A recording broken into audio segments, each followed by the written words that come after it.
Assalamualaikum, apa khabar? Jadi hari ini kita terus kepada latihan.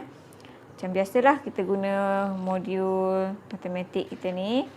Okey, untuk hari ini muka surat 50. Jadi untuk pengurusan data, ada 4 perkara yang perlu kamu ingat, perlu kamu tahu. Yang pertama adalah mode.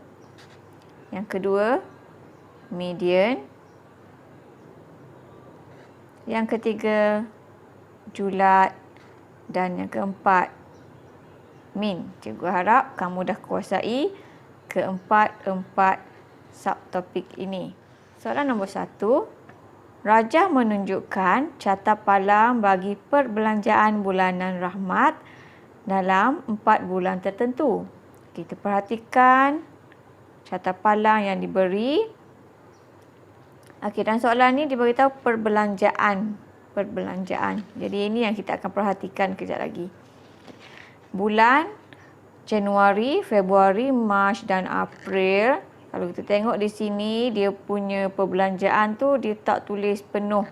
Jadi kita tengok, kamu dapat perhatikan kalau di sini 200, sini 400. Jadi di tengah-tengah yang tidak bertanda ini mestilah 300. Jadi di sini 300 300. Okey. 400, 500, 600 sampailah RM1,200. Okey. Jadi untuk bulan Januari, kamu tulis dulu kat sini siap-siap. Bulan Januari berapa perbelanjaan Rahmat? 1,200. Okey. Februari di sini 800, 900. Februari RM900. Mac RM1,000 dan April RM500. Tulis siap-siap macam ini, senang nanti. Kemudian kita tengok soalan. Soalan A, cari julat. Okey, cari julat. Julat itu apa yang kamu dah tengok video sebelum ini? Julat ialah nilai maksimum. Kita akan tolak nilai yang minimum. Cikgu buat macam tu je. Maksimum tolak minimum. Okey. Jadi kena pasti yang mana maksimum. Maksimum perbelanjaan yang maksimum yang paling banyak adalah bulan Januari RM1,200. Jadi maksimum dia RM1,200. Minimum yang paling sedikit adalah pada bulan April sebanyak RM500. Jadi kita cuma tolak. Untuk julat kita tolak. RM1,200 kita tolakkan dengan RM500.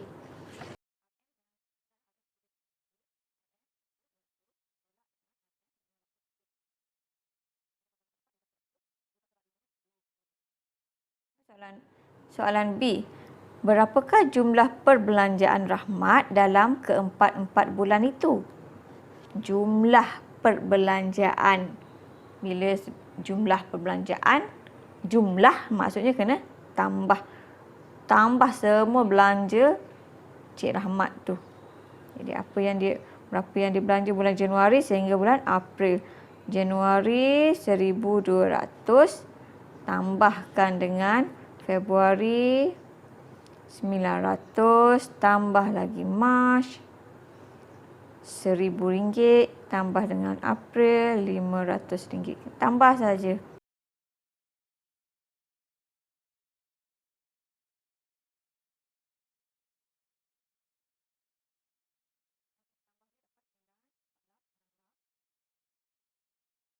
Ini adalah jumlah perbelanjaan Cik Rahmat. Okey, soalan C.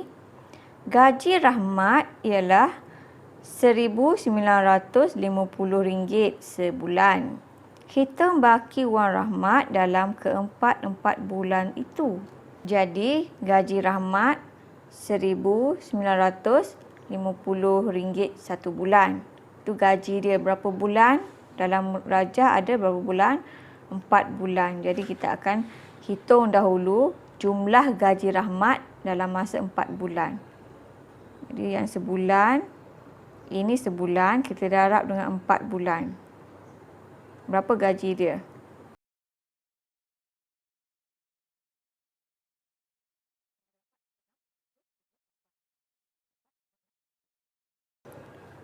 Okey, ini adalah gaji Rahmat dalam masa 4 bulan.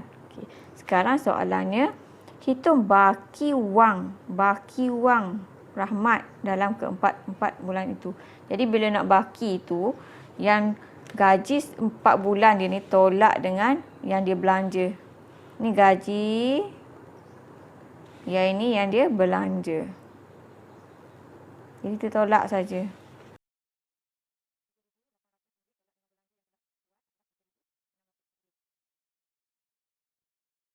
Okey, bakinya adalah RM4,200. Kita pergi pada soalan yang kedua. Piktograf menunjukkan bilangan mata yang diperolehi 4 buah rumah sukan. Hijau, kuning, merah dan biru. Jumlah mata keseluruhan adalah 3, 4, 5 mata. Ini maklumat yang diberi ya. Okay. A. Berapakah mata yang diwakili oleh setiap rajah ini, setiap gambar ini? Okay. Jadi di sini kalau kamu tengok pada rajah ni, ada berapa bentuk pokok ni? Kita bilang dulu. Yang hijau ada 1, 2, 3, 4, 5, 6, 7, 8. Hijau ada 8, kuning 1, 2, 3, 4, 5. 5. Yang ni 6. Yang biru ada 4. Kita tambah ke semua gambar pokok ni. 23. Soalan dia nak berapakah mata yang diwakili oleh setiap. Setiap ni maksudnya satu. Setiap, cikgu dah beritahu kalau setiap maksudnya dia nak satu. Bila dia nak satu, awak kena bahagi. Apa yang perlu awak bahagi? Keseluruhan ni bahagikan dengan berapa gambar pokok ni. Jadi 3, 4, 5 awak kena bahagikan dengan 23. Buat bentuk lazim 3, 4, 5 bahagikan dengan 23. Ingat sifir 23? Mana ada ingat sifir 23 kan? Sifir sampai sifir 9 dia awak hafal. Okey. Jadi kita buat sifir 23. Sifir 23 cikgu dah ajar. Ni buat sifir 2 dan buat sifir 3. 2, 4, 6, 8, 10, 12. Sifir 3, 3, 6, 9. 12, 15, 18. Okey. Dan di sini adalah tepi ni sifir 23. 2 dan 3, 4 dan 6, 6 dan 9, 8 tambah 1, 9, 2, 10 tambah 1, 11, 5, 12 tambah 1, 13, 5. Kita buat sampai sini je. Okey, terus tengok sifir. Dah siap sifir, tengok soalan. Okey, 34 sifir 23, 34 tak ada yang ada. Kita ambil 23, ambil 23. 23 ni yang pertama. Tolak.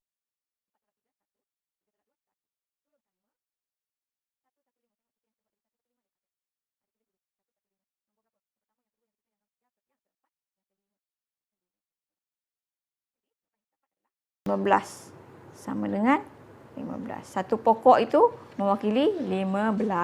Okay, soalan B, hitung julat. Bila julat maksimum, tolak yang minimum. Okey, kita tengok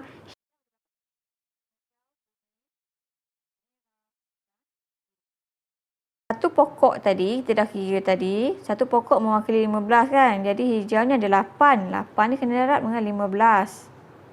Yang kuning ada 5. Satu pokok mewakili 15. Jadi 5 darab 15. Yang merah ada 6. Satu pokok mewakili 15. Jadi kena darab 15. Yang biru 4 darab juga dengan 15. Kamu buat pengiraan 8 darab 15 berapa? 15 darab dengan 8, 40. Ini 8, 120. 15 untuk kuning, 15 darab dengan 5, 5 darab 5, 25, 5, 6, 7, 75. 15 darab dengan 6, 6, 5, 30, 6, 1, 6, 7, 8, 9, 90. Biru, 15 darab dengan 4, 5, 4, 20, 4, 6, 60. Ini adalah jumlah sebenar bagi hijau, kuning, merah dan biru. Sekarang kita dah dapat jumlah sebenar dia. Jadi kita akan cari yang mana maksimum, tolak yang minimum. Maksimum kita akan tolak dengan minimum. untuk cari julat kan. Jadi 120 kita tolak dengan 60, kita akan dapat jawapan dia 60. Ini adalah julat. Soalan C, hitung min bagi mata setiap pemasukan. Min ini sama dengan purata. Bila purata, biasa dalam kelas saya tu cikgu beritahu awak, purata adalah jumlah bahagikan dengan bilangan. Okey, jumlah kesemuanya bahagikan dengan bilangan. Okay, jadi kita tengok berapa jumlahnya. Berapa jumlah? Tak payah kira sebab sini dah bagi tahu, dekat soalan dah bagi tahu, kita tak perlu kira lagi. Jumlah mata keseluruhan adalah 3, 4, 5. Dia dah bagi tahu dah. Jadi jumlah kita dapat 3, 4, 5. Bilangannya hijau, kuning, merah dan biru. Bilangannya hijau, kuning, merah dan biru. 4 kan. Jadi bahagikan dengan bilangannya adalah 4. Bahagikan dengan 4. Biasa kita buat bentuk lazim. 3, 4, 5 bahagikan dengan 4.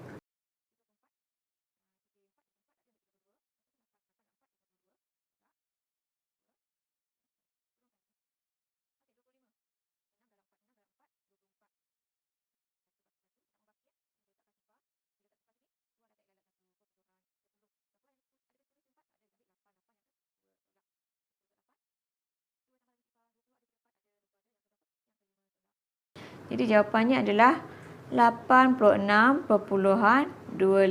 Minnya adalah soalan nombor 3. Carta pala menunjukkan bilangan pelajar dalam 4 kelas. Kelas A, kelas B, kelas C, kelas D.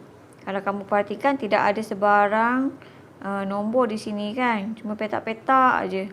Kalau yang A ada berapa petak? 1, 2, 3, 4, 5, 6, 7, 8. Ada 8 petak. Yang B ada 6. 1, 2, 3, 4, 5, 6 petak. Yang C ada 7 petak. Yang D ada 5 petak. Kita tengok soalan. Bilangan pelajar dalam kelas B ialah 30. Ini yang cikgu tulis ni petak. Yang diberitahu sini bilangan pelajar. Kelas B 30. Dekat kelas B ni 30 orang ada. Ada 30 orang. Sekarang dia suruh hitung julat. Macam mana kita nak hitung julat? Kita tak tahu bilangan dekat A, C dan D kan. Jadi cuma dia bagi tahu yang B sahaja. Yang B 30 orang. Jadi berpandukan maklumat yang diberi pada B, kita cari dulu kalau 6 petak mewakili 30, cari untuk 1 petak. Setiap petak. Kalau untuk cari 1 petak, untuk cari untuk setiap, cikgu dah bagi tahu tadi. Kalau nak cari 1 atau setiap, mesti bahagi. Jadi 30 bahagikan dengan 6.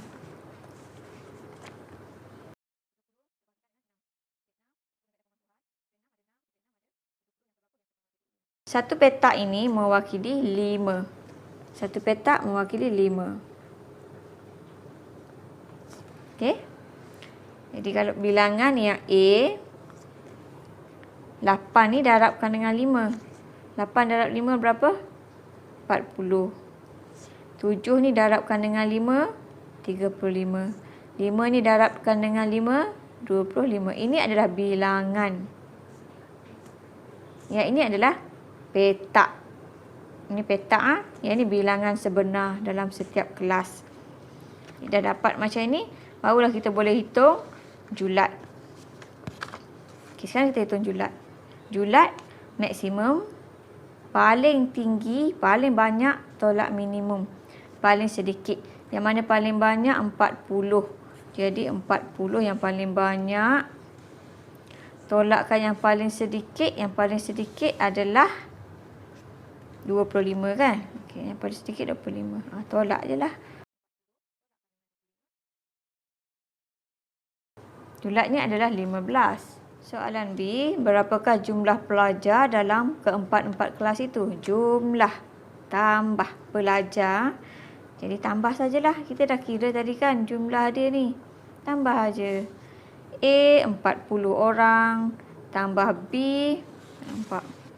tambah B 30 orang, tambah C 35 orang, tambah D 25 orang. Tambah dan kamu akan dapat jawapannya adalah 130 orang. Soalan C, hitung min bagi pelajar dalam setiap kelas. Min. Okey, kata kunci dia min. Min sama dengan jumlah keseluruhan, jumlah kesemuanya bahagi dengan bilangan. Okey, jumlah dia berapa semua tadi kita dah kira? Jumlahnya adalah 130. Bahagi dengan bilangan, bilangan kelas ada berapa? A, B, C, D, 4. 130 bahagikan dengan 4.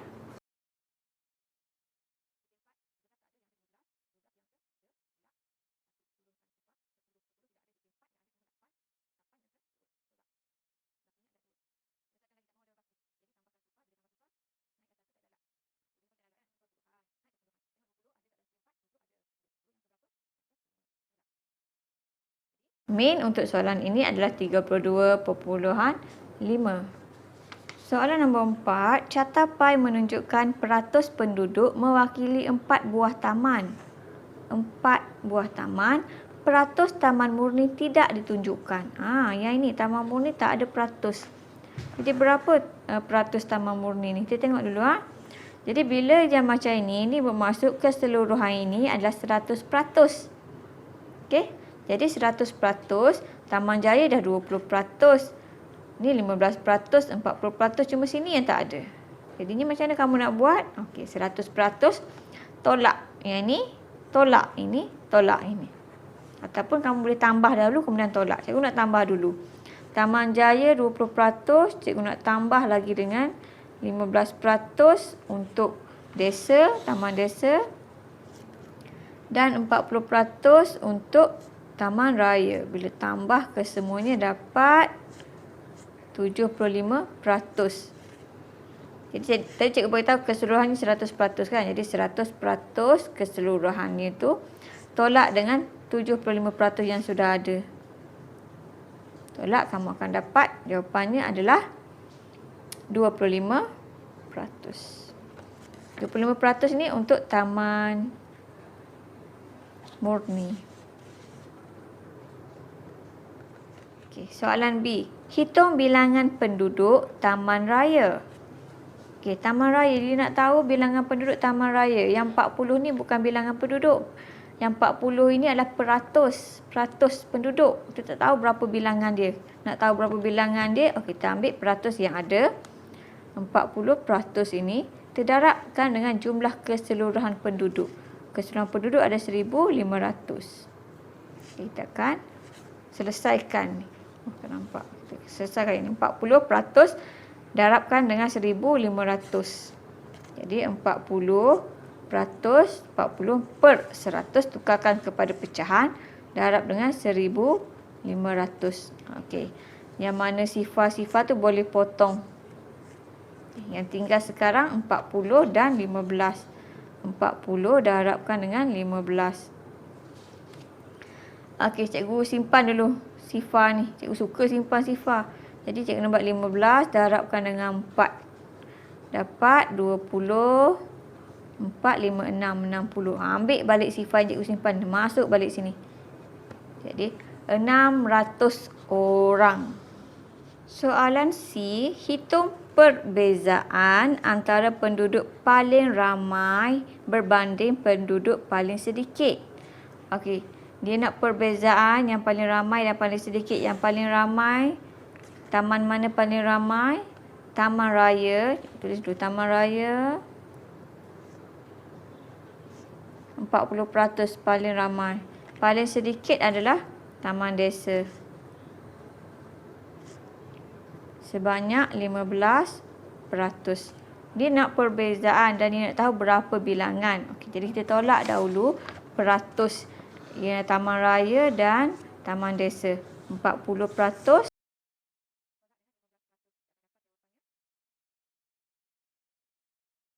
25%. Bezanya 25%, tapi dia tak mau peratus, dia nak bilangan. Jadi 25% ini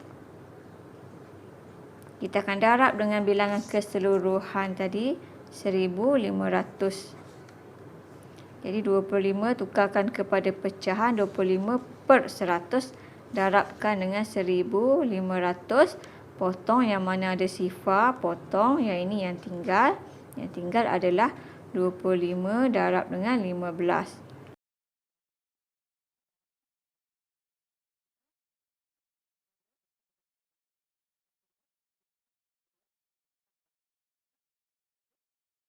Jadi, jawapannya adalah 375. Okey, itu saja untuk hari ini. Kita sambung lagi di lain video. Bye.